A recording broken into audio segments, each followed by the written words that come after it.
Fala tu! Oi, meu nome é Lívia e sou Imersões Literárias. Estamos de volta aqui com o capítulo 2º deste livro que estamos fazendo, projeto de leitura Escrever Ficção, Manual de Criação Literária do Luiz Antônio de Assis Brasil. Já fizemos o primeiro capítulo, vou deixar aqui na descrição, vou deixar aqui também no card. Esse livro aqui vai falar de um monte de informações para quem quer escrever, principalmente texto literário, e quer se embrenhar pelo romance, pela novela, até porque não pelo conto. No primeiro capítulo, nós falávamos sobre a intenção de escrever, o fato de ser ficcionista. Agora, no segundo capítulo, a gente vai falar sobre a função do personagem, que é quem segura uma boa história no fim das contas. Então, se você quiser continuar acompanhando o nosso projeto de leitura, pega aí o seu livro ou, quem sabe, faz um lanchinho, toma seu café, seu chazinho e vamos comigo. Bora papear.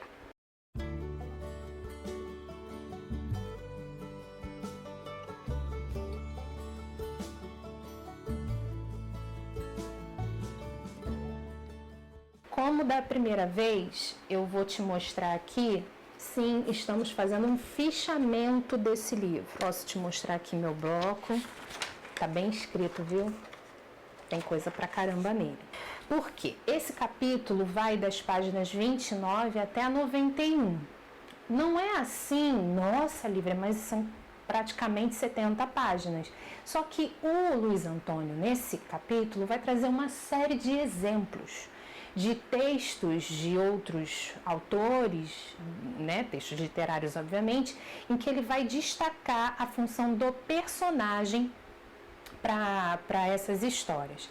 E qual é o resumo da ópera, do capítulo, né? Qual é o resumo aqui que a gente pode fazer? Ter uma boa história, um bom conflito, um bom enredo é muito importante. Mas se o personagem não for bem construído, se o autor não criar uma sinergia com esse ou esses personagens, se você não souber quem é essa persona que você está imaginando e está escrevendo, está colocando para fora de você, você não consegue sustentar a sua narrativa. Então a gente pode dizer, no fim das contas, que o personagem é o eixo, exatamente o âmago da sua história, porque é ele quem vai prender a história, não a história que prende o personagem. Deu para entender? Então, os pontos que eu achei assim mais importantes que eu quero comentar com vocês são esses aqui, ó. Ele começa dizendo aqui: há romances sem história? Uma história interessante ajuda, mas não é indispensável. Prova disso é que existem narrativas sem reviravoltas ou eventos espantosos e que, no entanto, se consagram. Aí ele traz como exemplo aqui Um Coração Singelo, do Gustave Flaubert, de 1877, Memórias Póstumas de Brás Cubas, do nosso querido Machado, de 1881, e Crime e Castigo, de 1866, do Dostoiévski. Ele vai dizer que nesses 3 títulos não se verificam muitos incidentes agitados ou cenas feéricas, mudanças de cenário, nem mistérios a serem decifrados. Então, ele quer dizer no seguinte, e aí eu vou tomar o Memórias Póstumas, vou deixar o nosso vídeo de Memórias Póstumas aqui na descrição para você.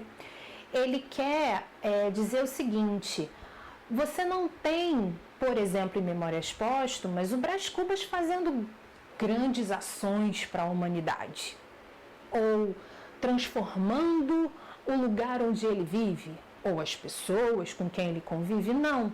Até porque, como ele também, o defunto autor, conta a história a partir do seu próprio ponto de vista, né? Ele vai falar de tudo que ele viveu em primeira pessoa, ele vai escolher quais eventos da vida dele ele vai querer mostrar para o leitor, apesar de que ele escolhe, ele não passa a mão sobre a cabeça dele mesmo, mas ainda assim, o principal do Memórias Póstumas é mostrar esse personagem que é um grandíssimo filho da mãe.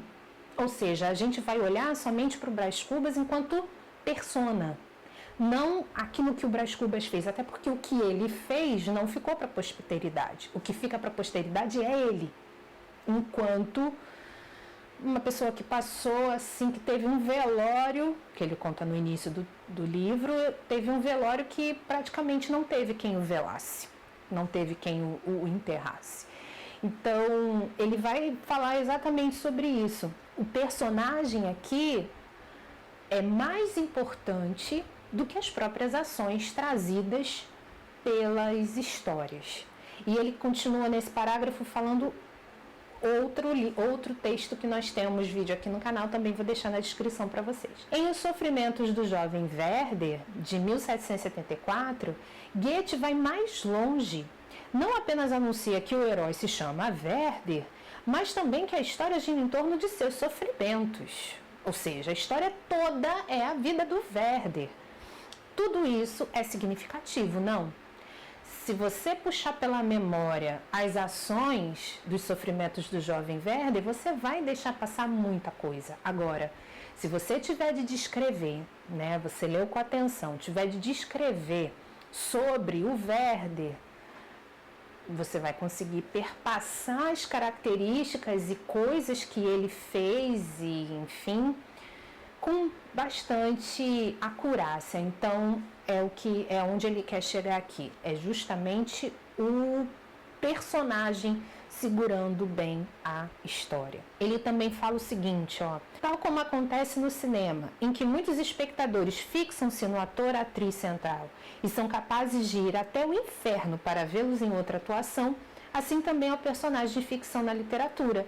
Ele valerá pela qualidade de sua consistência. E eu fiquei também pensando em relação a essa situação de consistência. O tempo todo ele vai falar essa palavra aqui nesse capítulo a respeito da consistência no personagem. Não é somente a coerência interna de você saber do que é capaz ou não de fazer esse personagem, mas também a consistência externa. Às vezes o leitor vai se espantar com uma ação determinada, qualquer que o personagem tome diante de alguma situação. Mas você que é o ficcionista não pode se espantar. Vamos dizer que você não pode criar um personagem que comece com características 100% positivas e termine com o diametralmente oposto. E esse maniqueísmo que a gente sabe que não é real, mas que você queira com propósito ser maniqueísta, tá? Sem que no meio do caminho aconteça uma vírgula que mostre para o leitor que essa mudança de comportamento tem um motivo, tem um porquê.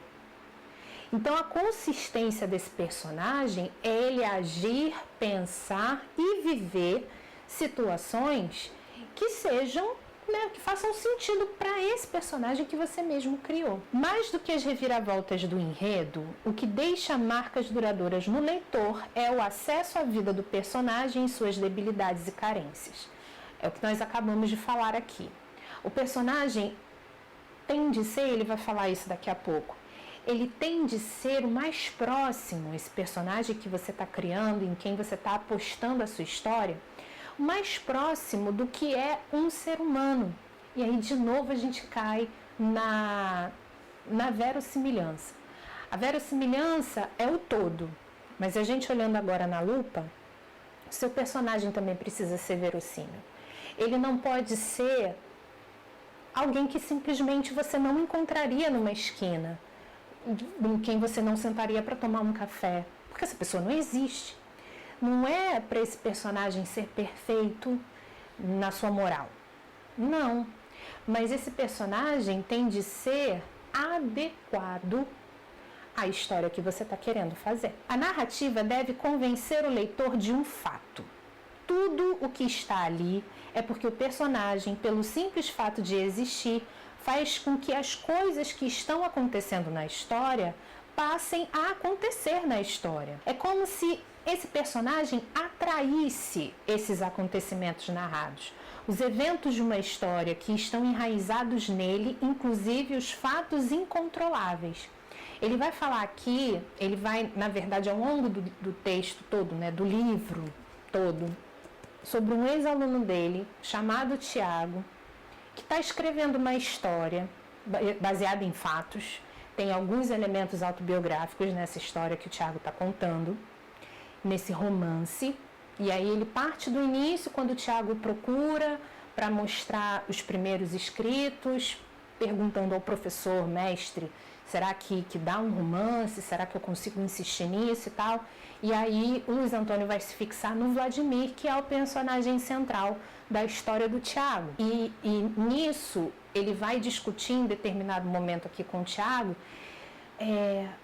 como que o Vladimir tende a agir em relação a esse evento. Como que o Vladimir quer se comportar depois que isso aqui vai acontecer.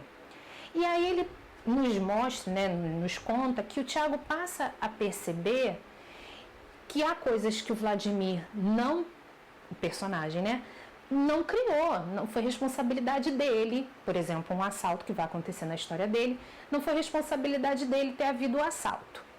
Mas o assalto só acontece porque o Vladimir, esse personagem do Tiago, está naquele bar, naquele dia, naquela hora, e esse assalto vai ser um desencadeador de uma outra situação que vai gerar uma aproximação desse personagem com uma personagem que vai ser um interesse romântico desse Vladimir. Então, o Luiz Antônio está mostrando aqui pra gente que as coisas acontecem, né, na nossa história, os fatos que são geradores de outros conflitos só acontecem por causa dos personagens. Se o nosso personagem não está, não vai acontecer.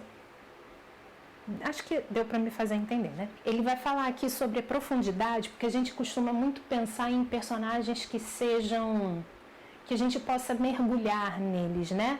Personagens que a gente possa fazer grandes debates conosco mesmo, assim, das suas motivações, das suas características psicológicas, e ele não vai entrar muito por esse lado da profundidade. Olha o que ele vai dizer. Para os fins deste livro, proponho falar em consistência. Se profundidade significa a medida que vai da superfície ao fundo, consistência espraia-se também no sentido horizontal, englobando uma tridimensionalidade nas relações do personagem com o mundo criado pela história. Dizer que um personagem é consistente significa que não apenas vemos lógica externa em tudo que ele faz, mas também detectamos que ocorre uma plena fusão com a história. Então, ele ser só profundo da superfície ao fundo, ou seja, de ter discussões assim, né, caramba, até filosóficas, ok, mas ele também precisa precisa fazer sentido com a história do início ao fim. Por isso que essa horizontalidade que o Luiz Antônio fala aqui pra gente. E olha que interessante, se não criarmos antes a personalidade do personagem, ele corre o risco de parecer um manequim. Eu achei essa analogia bem interessante. E assim se portar até o final da história, o que resulta num leitor desiludido e irritado, caso prossiga no texto. O que ele vai falar aqui do manequim? Vai ser um objeto que você, como ficcionista, pega e coloca nos lugares, dentro da linha do tempo que você estipulou, e ele só reproduz aquilo que você, como um grande manipulador de marionete, faz para ele fazer. E o objetivo do personagem, não é que ele até vai falar disso aqui, não é que ele ganhe vida própria, mas o objetivo do personagem é obedecer você, ficcionista, aquilo que você quer que ele faça, mas que ele ganhe autonomia dentro da história, porque você vai dizer para ele assim, personagem, agora eu quero que você chore, mas ele vai chorar de uma forma própria que você criou para ele chorar. Dá para entender? Vamos pegar o cinema, a novela, a série, uma atuação. Você tem um roteiro, certo? O roteirista, pegar a novela, vai. O escritor lá da novela, né, o novelista, criou a história, distribuiu os diálogos pelos personagens e criou algumas notações cênicas que ele espera que o ator, a atriz que estão ali desempenhando aqueles papéis façam. Beleza? Tá. Até aí é o novelista dando a direção que precisa. Aliado ao diretor da novela, que vai ler aquele capítulo e vai tentar ver os melhores ângulos, zoom, aquela coisa toda, fotografia, ele vai, né, montar o circo todo para os atores poderem interpretar. Quando o ator, a atriz recebem o roteiro e vão ler os diálogos e vão ler as notações, eles vão entrar no personagem e nas atitudes e nas características psicológicas e na personalidade que eles receberam e que eles também estão criando, porque isso é uma cocriação. E se tiver lá, ó, agora eu quero que você chore, o novelista não vai dizer como ele tem de chorar. O diretor não vai dizer como ele tem de chorar. Mas a personalidade dada ao personagem vai permitir ao autor, à atriz, chorar da maneira como se espera. E isso nos volta ao que falamos no primeiro vídeo. Planejamento é fundamental. Você tem de planejar que tipo de personagem é esse, o que ele espera da vida, o que ele faz. Coisas até que para nós assim possam parecer banais, mas que vão montar uma pessoa. E essa pessoa vai fazer sentido ao longo da história. Precisamos dar à nossa criatura, ou seja, ao nosso personagem, multiplicidade interior. Ele não pode ser plano. Ele não pode ser um personagem que seja 100% bom, seja 100% ruim, porque isso não existe. Ele não pode ser um personagem que diante de uma tragédia vá rir, sem que para isso exista uma explicação plausível, ou que vá tripudiar em cima do sofrimento alheio sem que exista. Entende? A gente precisa dar para esse personagem um porquê. E aí o leitor vai poder se identificar com ele ou não. O ficcionista deverá criar seu personagem de modo que se exponham as características que o tornam único. E essas características não só correspondem à psique dele, mas também algumas características físicas, por que não? Tem um exemplo aqui que ele vai trazer no livro de um conto em que o personagem é descrito pelo narrador em primeira pessoa, com algumas características físicas, trejeitos, roupa, inclusive, coisas que estão chamando a atenção ali do narrador, né, do personagem central, e coisas que podem, de alguma forma, ter uma simbologia para aquilo que vai se tornar ali o cerne da história. E essas características somadas compõem um quadro único. Se você cria um personagem louro, de olhos azuis, o melhor aluno da turma, e nos dias vagos, alguém que luta contra o crime, talvez você esteja criando um personagem que de fato seja único, porque a gente vive nesse balanço de o louro de olhos azuis, o melhor aluno da turma, não ser lá muito dado a heroísmos. Em contrapartida, se você pegar, por exemplo, Batman, pegar o Homem-Aranha e outros heróis aí da DC, da Marvel, a maioria das vezes são os outsiders. Então, quando você junta essas duas coisas que são bem clichês, espera-se que o louro de olhos azuis melhor da turma seja aquele cara bem, não vou me envolver com nada, vou ser bem alienado. Só que nas horas vagas ele está lutando contra o crime. Então você já tem uma quebra de expectativa de um personagem que poderia ser bem blasé. São características assim que vão tornar esta persona única. Pode até aparecer um outro texto, ele vai falar isso aqui em algum momento, que tenha um personagem com características muito semelhantes, mas não serão iguais às que você criou. Então, investir em tempo de pensar nesses personagens, de que forma que você quer construí-los, como eles devem aparentar para você e de que forma que você vai transpor isso para o leitor, vai garantir que o leitor lá na ponta pensem, caramba, eu nunca pensei que essa pessoa poderia agir dessa forma, deixa eu continuar para ver onde isso vai dar. Em um determinado momento aqui, ele vai perguntar de onde surgem os personagens, que nem no primeiro capítulo a gente ficou questionando de onde surgem as histórias. E aí eu fiquei pensando nas minhas histórias, de onde surgiram os personagens. E eu posso afirmar para você que os meus personagens muitas vezes surgiram de mim. Ou não que o que acontece com os personagens tenha acontecido comigo, mas às vezes é uma projeção minha. Ou então, por uma observação muitas vezes descompromissada com lá fora, né, com fora de casa, na rua, no meu ambiente onde eu costumo frequentar. Enfim, e aí ele diz o seguinte, ó, o personagem pode surgir de uma construção metódica, ou seja, você para, né? Subentendido está que mesmo quando imaginamos a criação de nosso personagem do nada, ele sempre terá uma fonte de inspiração abstrata e remota. Lei de Lavoisier se aplica a qualquer coisa na vida. Na natureza, nada se cria, nada se perde, tudo se transforma. Se aplica à criação literária também. Até porque não existe mais, pelo tempo que a humanidade está aí no planeta Terra, não existe nada mais que seja inédito. Não existe mais ineditismo. A gente precisa se conformar com isso.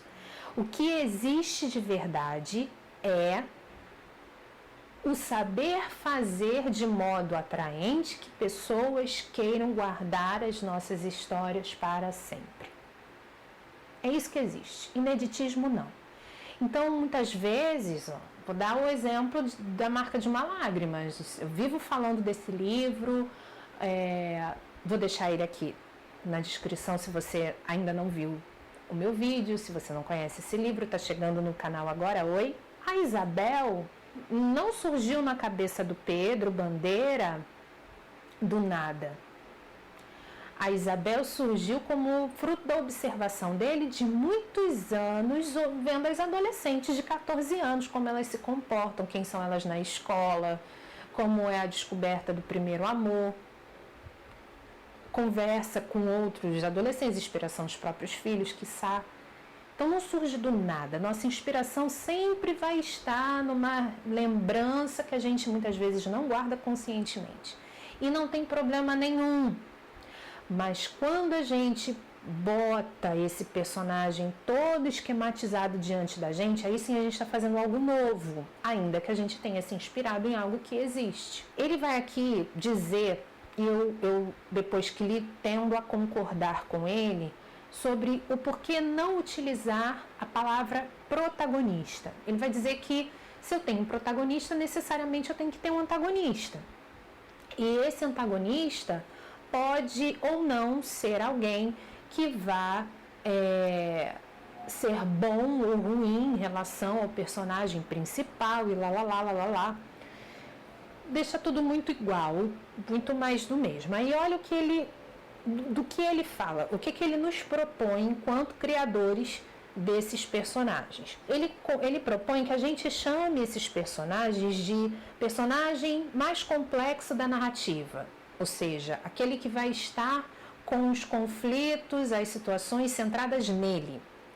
Personagem central. Explico, né? Aspas dele. Centralização implica uma atividade dinâmica desempenhada sobre um conjunto de seres relacionados entre si. No caso, esses seres são não apenas os outros personagens, mas também o espaço em que decorre a narrativa, o tempo e o enredo. Se eu tenho um personagem central, eu vou ter personagens que estarão ao redor, por isso o nome coadjuvante. E também vou ter como compondo a narrativa o espaço, o tempo e o enredo. E o narrador, seja orbitando todo mundo ou sendo o próprio personagem central. Neste contexto, o personagem central é aquele que mais está a perigo. Isto é, o que está mais vulnerável diante dos conflitos da história. Então o leitor o acompanha com atenção redobrada e torce por ele. E aí vale a gente dizer o seguinte, o personagem central precisa ter uma força de atração sobre o leitor para que se mantenha o leitor ali ativo, pegando o livro, pegando o texto, visitando o site o tempo todo para saber até onde vai. Porque se a gente acabar resvalando os nossos melhores esforços a outro personagem que não o central, a gente vai fazer esse leitor desistir do nosso texto. Falando da apresentação desse personagem, ele diz o seguinte: como que esse personagem vai aparecer para o leitor, né? A apresentação deve ser muito eficiente, pois não basta descrever bem o personagem. Precisamos mostrar aspectos relevantes para a compreensão da história e anunciar o possível tema que estará em jogo, ou seja, trata-se de agregar ao personagem já criado as características que o ligam à história e o deflagram. Se você está criando um personagem, ele vai aparecer pela primeira vez na história e vai se dar a conhecer ao leitor, não caia no lugar comum de dar ao leitor uma ficha corrida do personagem. Ele dá aqui até alguns métodos de você fazer a descrição desse personagem até de maneira indireta. Porque é muito estranho um personagem falar de si na terceira pessoa. Vamos e convenhamos, a gente fica meio assim quando alguém está falando, não, porque a Lívia, e sou a Lívia, e eu tô, enfim. Mas é legal você trazer um jeito diferente desse personagem se aparecer de frente pro seu leitor. Então, não entrem muito nessa de que nem conto de fada, era uma vez uma menina, a não ser que você esteja fazendo uma paródia, porque tudo tem como explicar, tudo tem como você criar um subterfúgio para brincar, por exemplo, com um gênero literário, fazer uma crítica, tem como. Mas procure ser bem consistente na hora de fazer isso para você não perder o seu leitor. E essa apresentação, falando da caracterização física do personagem, essa apresentação não precisa ser tão igual. Você pode dar a responsabilidade dessa apresentação para o narrador, mas de uma forma que você nunca viu alguém descrever. Falando da caracterização física, a melhor descrição física do personagem é aquela feita pelo leitor, com a sua imaginação e conhecimento de mundo. Se a descrição física for fundamental para deflagrar o conflito, aí ela é obrigatória. Se ela não é, você deixa um pouquinho para o leitor ir criando o quadro na mente dele. E isso é uma coisa que eu costumo fazer. Curiosamente, eu não tinha parado para pensar que eu faço isso, mas lendo, agora eu consegui identificar. Eu não dou para o meu leitor muitas caracterizações físicas, eu deixo um pouquinho de nada. Porque mais me interessa o conflito e de que forma que os personagens vão viver esse recorte da história que eu estou contando, que efetivamente mostrar para o meu leitor, olha, ela é ruiva, ou então, olha, ele é negro, ou então, olha, ela é alta, ou então, olha, ele tem 6 dedos. A não ser que isso seja extremamente importante para o decorrer do meu enredo. Aí tudo bem. Quando não é, eu não faço. 2 frases aqui para a gente poder terminar. Que ele escreve nas notas de rodapé, que eu achei assim, frases, um soquinho na cara do ficcionista. Ele diz o seguinte: o livro que não merece ser lido 2 vezes, não merece ser lido nenhuma vez. E eu fiquei, caramba, olha o tamanho da nossa responsabilidade quando a gente se propõe a escrever uma história. Se o livro que a gente está escrevendo não merece uma revisita de ninguém, é porque essa história está muito mal contada. E ela pode até melhorar, mas... E a outra frase que ele deixa aqui pra gente é: aliás, corte de seu livro tudo o que suspeita que será saltado pelo leitor. Em breve nós vamos fazer a resenha do livro Como Romance, do Daniel Pennac. E um dos 10 mandamentos do leitor é pular o que não é importante. E aí, juntando as 2 coisas, não tem como não associar. Se aquela cena que a gente está criando para o leitor é insignificante, não está acrescentando nada no decorrer do conflito, não está fazendo o leitor pensar, não está fazendo o leitor sofrer ou se alegrar com os personagens, ele vai pular. Ou então ele vai fazer leitura dinâmica, leitura diagonal. Ele vai, como se ele estivesse apertando os 10 segundos do YouTube. Ou então colocando a visualização em 1.5, 2.0. E isso, para quem escreveu, se torna uma penalização, é uma punição. Então, se você não quer que o seu leitor fique apressando as ações, putz, tá tanta descrição para quê? Mas para que essa divagação toda? Não faça. Corte. Uma caracterização, uma cena, um lugar, uma linha de tempo, não vai fazer sentido para a história? Corte. É o melhor que você pode fazer para que a sua história fique redondinha, para que o seu leitor não desista dela e depois, que nem na primeira frase que eu li para vocês, ele possa voltar. Eu aprendi muito com esse capítulo, muita coisa mesmo, à medida que eu ia escrevendo e lendo e anotando, fiquei pensando nos meus personagens e tenho que parar um tempo para revisá-los, para ver se eles estão de acordo com tudo isso daqui que o Luiz Antônio falou.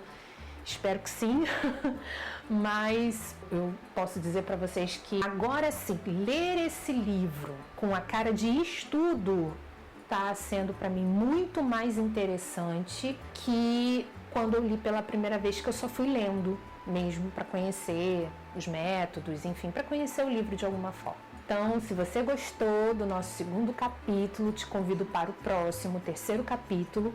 Temos muito em comum com Hamlet, a questão essencial do personagem e o conflito narrativa. Esse capítulo, falo para vocês, vai ser longo, mas vai ser super proveitoso. Eu espero que você esteja gostando do nosso projeto de leitura. Se você quiser comprar esse livro, por favor, clica aqui no linkzinho afiliado da Amazon, você vai estar ajudando o canal, fazendo essa compra pelo nosso link.